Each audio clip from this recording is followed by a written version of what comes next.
Long ago, there was a woman who first started off small and weak. She was brought into a dangerous world where anyone could be abused or killed. However, over time, instead of allowing the men near her to continue controlling her, she learned the greatest lessons of manipulation through her father, books, and those alike, eventually turning her into someone entirely new. Instead of allowing the other men to push her around, she now had the upper hand by digging into every man's weakness. She would allow men to feel the emotions they wanted to feel and let them relive their greatest desires through her. She possessed a charming voice and had the knowledge to make anyone agree with her. She knew how to use the power of seduction, and this woman's name was Cleopatra. Hey guys, MentalReach here. You ever read a book and thought to yourself, gosh, that was pretty dark?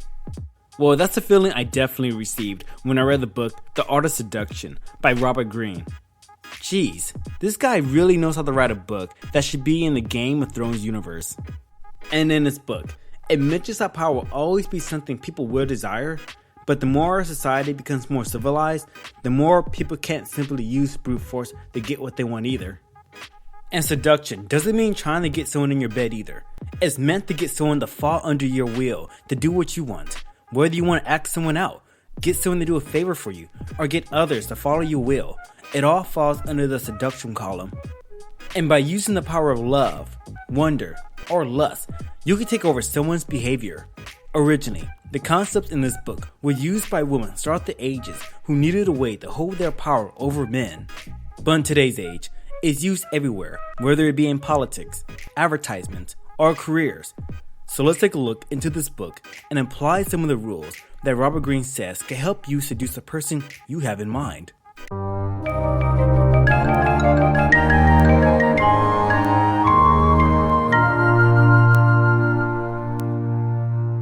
And rule number 1 is going to be, create a false sense of security.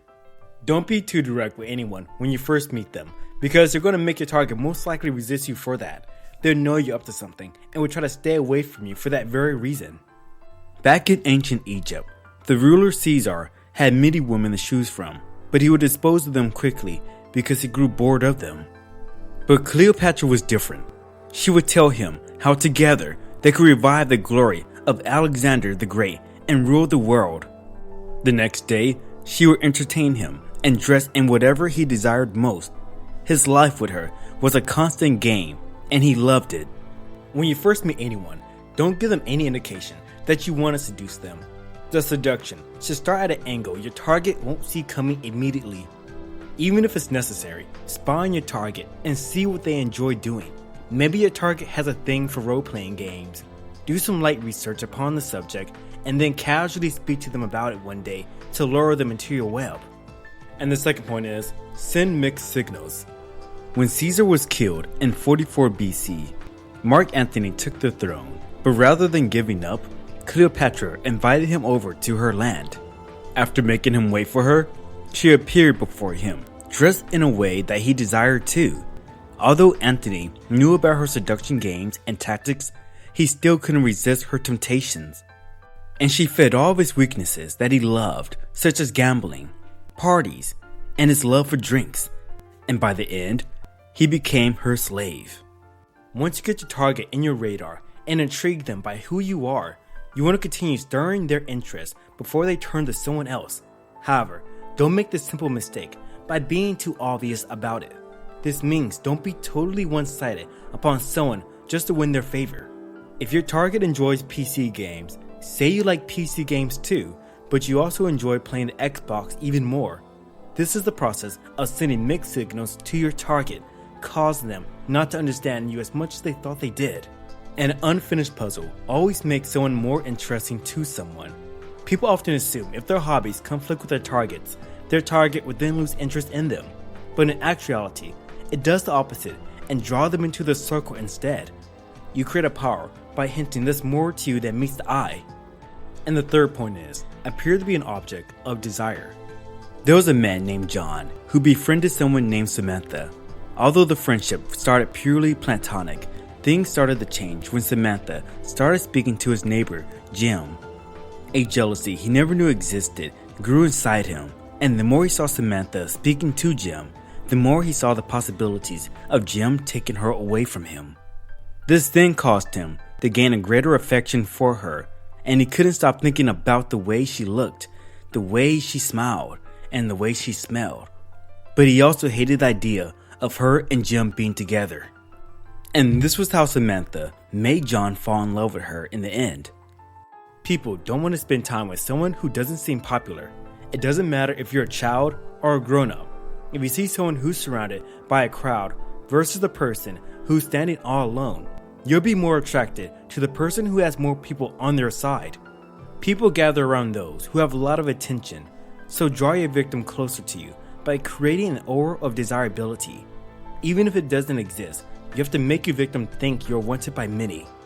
Because once your target sees how popular you are, they'll want to test their own vanity by making you the preferred object of attention. So build a reputation for yourself that makes people think you're popular than what you really are, because all your victims will constantly think, there has to be a reason why so many people like that person. And for that question alone, they'll be more tempted to chase after you. The fourth is create a need by stirring anxiety and discontent. You can't seduce someone if they're completely satisfied with what they got now. So you have to install tension and anxiety into your target's mind. Give them a feeling of discontent or unhappiness about themselves or their lives. Maybe you could remind them they're not doing what they always want to do with their lives. Or maybe you could remind someone they're not as great as someone else. This feeling of discontent will make you seem like the answer they need for their problems. And this is the process of using pain and anxiety to your advantage. The fifth is create temptation. Lure your target by creating a pleasurable idea that is bound to come. Such as how the serpent tempted Eve with the forbidden fruit. You can awaken a desire in your target if you know what they truly want. And don't think of an object of desire either. Remember, people always want a reason to give in to their temptations.